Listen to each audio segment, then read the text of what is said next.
बुलढाणा जिल्ह्यात सुरू असलेल्या संततधार पावसामुळे बहुतांश गावांचे हाल झाले आहे। पुराच्या पाण्यामुळे अनेक ठिकाणी गावांचा संपर्क तुटलेला आहे। तर नागपूर पुणे या राष्ट्रीय महामार्गासह जिल्ह्यातील बुलढाणा चिखली, शेगाव अकोला, बुलढाणा अजिंठा आदी मार्ग बंद पडले आहे। पुरामुळे खामगाव तालुक्यात येणाऱ्या दिवठाणा गावाचा तालुक्याशी संपर्क तुटला असून जवळच्या ज्ञानगंगा प्रकल्पातील सांडव्याचे पाणी गावात घुसल्याने गावकऱ्यांना रात्रभर गावाबाहेर उभे राहावे लागले। तर सकाळपर्यंत या गावात शासकीय मदत पोहोचलेली नसल्यामुळे गावात जनावरांसह हजाराच्या वर नागरिक अडकून पडले आहेत। ज्ञानगंगा प्रकल्पासाठी दिवठाणा या गावाचे काळेगाव फाट्यानजीक पुनर्वसन करण्यात आले होते।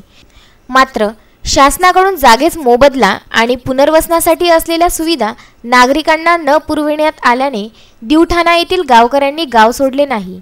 या गावात शासनाची कुठलीही मदत पोहोचलेली नाही अशी स्थिती तालुक्यातील पोराज गावाची आहे।